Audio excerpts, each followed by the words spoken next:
O tema de hoje é doutrinas. Por que eu vou falar sobre doutrinas? Porque nós somos uma geração mais indoctrinada que eu já conheci na vida, que eu já ouvi falar. Nós não temos, como brasileiros, amor à terra. Você vê, por muito menos mataram o JFK nos Estados Unidos, no meio de uma passeata, numa avenida grande em Dallas, abateram o cara. Era um presidente americano. Até hoje ninguém sabe quem foi. Dizem que sabe, mas ninguém sabe se é verdade, né? Estados Unidos pode forjar o que eles quiserem. Nós não temos o amor que muitas pessoas têm por essa terra, porque nós não lutamos por ela. Nenhum dos nossos avós morreu lutando pela terra que nós vivemos hoje. A única guerra que teve aqui, nessa terra exatamente, foi a Guerra do Paraguai, que foi uma grande tragédia na história brasileira, infelizmente. Mas nós nunca nos envolvemos em guerra, a gente não gosta nem do exército. Não, vai se alistar? Não, prefiro ficar um ano sem fazer nada que me alistar no exército. É assim que a maioria dos jovens pensa, não sabendo eles que é possível ter muita experiência positiva nas Forças Armadas. Eu quis servir, mas me expulsaram. Não deu certo. Se eu fosse servir, eu serviria na PM do Exército, que é a elite do Exército, por causa da minha altura e porte e tal. Não, estou falando sério. Não é, eu não inventei isso, né? Mas eu sou gostoso mesmo. Nossa, eu sou demais, meu Deus. Eu não me aguento. Eu não me suporto, às vezes também. Se você não se acha gostoso, meu filho, ninguém te achará. Rebeca me achou. Você quer falar alguma coisa sobre isso? Isso é uma delícia. E aí eu não consegui servir. Mas eu sou muito patriota. Eu aprendi a amar o Brasil como eu vejo poucas pessoas amando. A função que Deus me deu como pastor me impede de fazer algumas coisas. Talvez por isso Ele me chamou para ser pastor, para não fazer algumas besteiras, mas que livraria o país da opressão. Besteira depende do ponto de vista. O meu medo é que talvez um dia nós pudéssemos nos tornar como a Venezuela, que está sofrendo muito com tudo que tem acontecido naquele país. E nós devemos orar muito pela Venezuela, para que os ditadores caiam, os ditadores do mundo caiam, e que haja liberdade para o povo, principalmente os da Coreia. Quando eu estive na Coreia do Sul, eu vi o quanto aquele povo sofre com a separação das duas Coreias. Muita gente que é viva até hoje, tem parentes lá que não vêm há dezenas de anos. Então, eu não sou a favor disso. Eu gosto da liberdade, porque Jesus me libertou. Para falar de doutrina, eu quero falar primeiramente sobre o início de muita coisa, ou de tudo talvez, que é o pecado. Eu vejo muita gente falando sobre graça, sobre amor, mas eu estou aqui para te ensinar e não para te animar. Se você quiser se animar com alguma coisa, assista o filme do Avengers, assista Star Wars, coloque vídeo motivacional no YouTube. Você está aqui para aprender sobre as doutrinas de Deus para a tua vida. E para entender a história da regeneração e da graça, é preciso saber por que ela existe e o formato que ela existe. A graça, ela sempre existiu. Ela só não precisava salvar homem algum, porque a graça está em Deus e Deus sempre esteve. A graça está em Deus e isso é uma das essências dele. Isso é indiscutível. Mas por que falar do pecado, uma coisa tão triste, uma coisa tão danosa, uma coisa... Porque nós somos pecadores. Eu também sou professor da liderança avançada. Alguém fez a matéria de doutrinas bíblicas comigo? Na minha primeira aula eu falei que ninguém prestava. Ninguém presta. Todos são pecadores. E eu ia destrinchar essa frase curta e impactante durante todo o semestre de aula. Mas teve gente que na primeira hora já se revoltou e queria sair da aula. Eu falei, não, pode sair, não tem problema. Eu estou tranquilo. Eu sou o cara, velho. E você? A galera que foi no treinamento está por dentro. Eu sou o cara, e você? Então, eu estava fazendo o que me mandaram fazer. Ensino o povo sobre doutrina. Beleza, vou cair para dentro. Mas para você entender sobre a graça que nós vamos falar nos próximos episódios, você precisa entender sobre o pecado e por que o pecado nos tirou do lugar de onde nós nunca deveríamos ter saído, que é o jardim do Éden. Você já pensou que maravilha seria poder ver Deus todos os dias face a face? Andar pelado? Não ter calor? Não ter fome? Não ter nenhum dos problemas que nós temos? Nossa vida seria perfeita. Mas já que Ele está aqui, vamos falar sobre Ele. O pecado, ele é uma antítese de Deus. Ele é o oposto do que Deus é. Por isso que Deus não pode existir onde existe o pecado. O pecado, ele expulsa o homem da presença de Deus e não o contrário. É como você pegar os dois polos de um ímã e colocar, eles nunca vão se conectar, eles sempre vão se expelir. Assim é o pecado em relação a quem Deus é. Eu vejo muitos pregadores falando hoje sobre a graça, e até mesmo sobre a super graça, a graça que perdoa todas as coisas. E eles falam sobre a graça como se a graça fosse algo banal, como se a graça fosse uma borracha infinita que apaga os seus pecados constantemente, sem que você tivesse nenhum tipo de responsabilidade sobre a graça que lhe foi dada. Não é isso que eu acredito. Não é isso que esta casa acredita. Nós entendemos que a graça de Deus é um dos bens mais preciosos que existem, e nós devemos prezar por ela como adultos e não como crianças inconstantes que todo o tempo precisam do perdão de Deus. Deixe de ser moleque na fé e seja maduro, porque o que o diabo mais quer é te enganar, derrubar você e fazer com que você pense que a sua vida está bem, baseado nos prazeres momentâneos, até que toda a sua vida se acabe e você se sucumba de uma vez. Então eu gosto de pregar sobre a graça, eu gosto muito. Mas nos dias de hoje eu preciso que vocês abram os olhos para o que está acontecendo.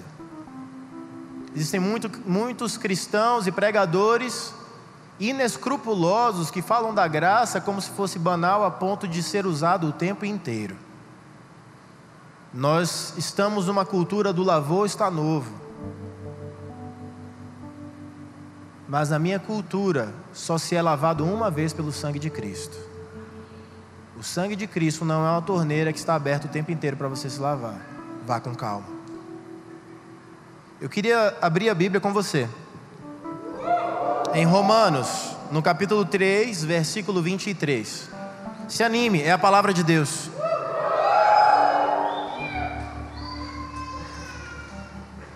Espere eu terminar para você chegar a alguma conclusão. Tá certo? Amém? Fique de pé no seu lugar, vamos ler a Bíblia. Não um gibi. Você fica deitado na sua cama para ler o WhatsApp, para ler Instagram. Na igreja a gente fica de pé para ler a palavra de Deus, que é viva e eficaz. Romanos 3, versículo 23, eu quero começar daí, a gente vai destrinchando. Quem ama a Bíblia aí? Hoje a gente vai ler a Bíblia, porque tudo está na Bíblia. Porque todos pecaram e destituídos estão da glória de Deus. Porque todos pecaram e destituídos estão da glória de Deus. Você pode se assentar, por favor. Muito obrigado. Ser pecador não é uma opção. Você não acorda um dia e fala: cara, hoje eu estou para o crime, vou ser pecador. Não. Você já nasce para o crime. Todos nascemos em pecado. Pastor, mas como que você fala isso? Eu não estou falando isso, eu estou falando o que a Bíblia fala. Mas onde que está isso? Depois eu te dou essa aula extensa, tá bom? Se você tiver alguma dúvida sobre essa mensagem, me mande um WhatsApp e eu vou ter o maior prazer de te explicar o que está em dúvida em tua cabeça, tá certo? Mas me escute primeiro. Todos nascemos dessa forma, em pecado. O pecado começou em Adão, e todos, desde Adão, se tornaram pecadores conjuntamente com ele. Não é algo que nós dizemos: olha, eu não quero nascer pecador. Ou que você bota a mão no ventre e fala: essa criança não vai nascer pecador. Isso não existe. Todos nascemos em pecado. E eu quero aterrorizar a sua mente hoje. Eu quero ser o seu maior pesadelo hoje. Se eu pudesse, eu teria vindo vestido daquele It, a coisa, para fazer você ter medo do pecado. Porque o pecado é a coisa mais nojenta que existe. O pecado destrói famílias. O pecado destrói relacionamentos. O pecado destrói o relacionamento entre o homem e Deus. O pecado destrói relacionamentos entre os melhores amigos. O pecado cria intriga entre os irmãos. O pecado matou o primeiro homem na terra. O pecado cometeu a primeira chacina e maior de todas na terra. 25% da população morreu naquele dia, quando Caim matou Abel. Eram 4, morreu 1. 25% se acabou ali na hora. Inveja, raiva, tudo isso é fruto do pecado. O doutor, pastor Wayne Grudem, ele diz o seguinte: o que é o pecado? O pecado é deixar de se conformar à lei moral de Deus, seja em ato, seja em atitude, seja em natureza. Nesses 3 pontos nós podemos cometer ou ter pecado. Em natureza, porque temos a natureza pecaminosa. Em atitude, porque temos atitudes que são pecaminosas. Ou em atos, nós temos alguns atos, algumas ações que são pecaminosas. O discurso do pecado, o pecado ele tem um discurso, e quem fala o discurso do pecado é o diabo. Ele tem 1% de verdade e ele tem 99% de mentira. Na sua Bíblia tem uma conversa entre a serpente e Eva, a esposa de Adão, a mulher que Deus deu para Adão. Em Gênesis, no capítulo 3, os versículos 4 e 5, que dizem o seguinte: então a serpente disse à mulher: certamente não morrereis, porque Deus sabe que no dia em que dele comerdes, se abrirão os vossos olhos e sereis como Deus, sabendo o bem e o mal. Era verdade? Era. Era mentira? Era também. O diabo, nas suas palavras, ele consegue destilar um veneno que sai verdade e mentira. Porque quando Eva e Adão comeram do fruto, eles não morreram fisicamente. Eles não morreram fisicamente, não instantaneamente, mas eles morreram espiritualmente. Houve uma desconexão deles com Deus. Eles se desplugaram de Deus. Todas as vezes que um pecado bater na sua porta, ele vai vir com um convite maravilhoso de verdade. Ele vai dizer para você, primeiramente, vai ser prazeroso. E de fato vai ser. Mas ele não conta a outra parte, que vai ser danoso. E de fato é. A maioria dos pecados dos jovens são pecados sexuais. É difícil você pegar um jovem que foi preso na Lava Jato. Estava desviando dinheiro. Difícil, meu irmão. Que menino danado. Olha, ligeirinho esse menino, tem que prender mesmo, hein? Porque esse novinho tá assim, imagina não crescer. A maioria dos pecados estão ligados aos prazeres sexuais, ou aos prazeres da gula, ou coisas do tipo. Esses são os pecados que nós mais lutamos contra nessa faixa etária. É o sexo, é a pornografia, é a glutonaria, são os vícios. Todo vício, ele tem um gostinho maravilhoso, né? Vou ficar mais aqui. Que beleza, vou passar dessa fase. Estava ouvindo de uma matéria de um menino que ficou 20 horas jogando videogame na mesma posição. 20 horas na mesma posição o miserável ficou.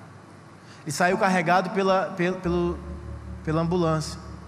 Porque não conseguia se mexer mais. Adormeceu tanto, chegou num ponto, só os dedinhos que mexia do miserável, e todo o corpo dele virou gelatina. O vício foi tanto que ele teve que ser levado para o hospital, para desamolecer o corpo dele. Ou acordar, não sei, né? Estava dormindo. Hoje no Brasil já tem clínicas de tratamento para pessoas que têm vícios em jogos online. Isso era inimaginável quando eu jogava Mario, porque dava defeito no meio do caminho. Quando eu jogava Bomberman, que jogos, meu Deus. Top Gear, meu Deus do céu. Alejo, vocês lembram de Alejo, que jogava futebol? Alejo era o melhor jogador que tinha. Superstar Soccer. Esses meninos novos não sabem nem o que é Super Nintendo. Vocês não tiveram infância.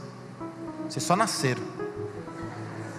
Foram expulsos do ventre da sua mãe em pecado. Estava conversando com o 12,5 e eu estava falando no treinamento. Quem estava no treinamento aí?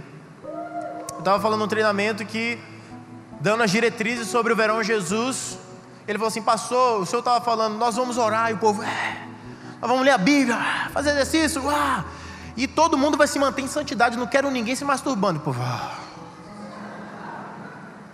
como assim?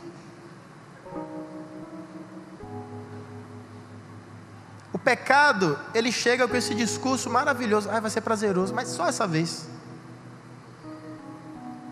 Se o diabo falasse para Eva, não, vai ser só dessa vez, ela ia acreditar igual. E a gente ia estar igual aqui, se lascando. Porque por mais que a graça de Deus exista, o pecado se faz presente no nosso meio. Se você pensar em um vírus, é como se quando Jesus Cristo nos encontrasse, esse vírus fosse incubado dentro de nós. E de vez em quando ele dá uma revoltazinha, você vai e peca. Nós não morremos fisicamente quando Eva e Adão comeram daquele fruto, que não era uma maçã, pelo amor de Deus. Se fosse maçã, estava escrito maçã, tá bom? Se fosse jaca, estava escrito jaca. Mas ninguém sabe que fruta era, mas era uma fruta. E ela comeu. E hoje, muitos comem do pão que o diabo amassou, porque Eva comeu aquela frutinha bonitinha. Nós não morremos fisicamente, mas nos tornamos mortos espiritualmente e escravos da morte. Quantos aqui não nasceram em um lar cristão? Não nasceram em um lar cristão. Quem nasceu em um lar cristão, mas mesmo assim teve que se converter, porque a conversão não é via Bluetooth. Você tem que tomar a sua decisão e a sua posição. Eu sou filho de pastor desde que eu me lembro. Se eu não entendesse o amor de Cristo, e se eu não permitisse que esse amor me alcançasse, eu não estaria aqui agora. O pecado faz com que o homem coloque a sua felicidade acima da felicidade de Deus. Porque o que é que você tem que ser na cultura do mundo de hoje? Feliz. Não é? Você não tem que ser feliz? Não importa o que aconteça, você tem que ser feliz. Se você vai trocar de sexo e se arrepender depois, mas ficou 5 minutos feliz, pelo menos você ficou feliz, né? 5 minutos. O importante é ser feliz.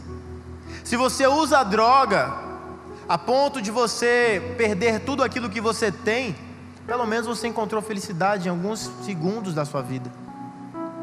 Se você gastou todo o seu dinheiro para comprar um carro, que ninguém está nem aí para ele, só você, mas você está feliz, que bom que você está feliz. Se você está desobedecendo os seus pais e vivendo uma vida só sua, mas você está sendo feliz, que bom, você está sendo feliz. A cultura pecaminosa do mundo criou esse discurso de que é possível você ser feliz, mesmo que você esteja em desacordo com as suas autoridades e com as pessoas que te amam. Porque o que importa é o amor próprio, não o amor coletivo. Então, se exploda, né? Se você consegue se amar, enfrente o mundo e vá para o inferno. Qual que é a origem do pecado? O primeiro pecado surgiu no céu. Lúcifer, um anjo de luz, ele coordenava os louvores dos céus, a Bíblia fala. E ele quis ser igual a Deus. A Bíblia fala que Lúcifer caiu, foi visto como um raio caindo. E 1/3 dos anjos caíram com ele, expulsos. A serpente então entra no jardim e consegue corromper a melhor criação de Deus, o homem. Deus criou tudo com a voz, mas apenas o homem, ele tem as digitais e criou com as mãos. O diabo conseguiu corromper aquilo que Deus mais amava, mas o diabo não conseguiu arrancar de Deus o que ele mais amava, porque é impossível arrancar das mãos de Deus aquilo que ele ama, e nós jamais seremos arrancados das mãos de Deus.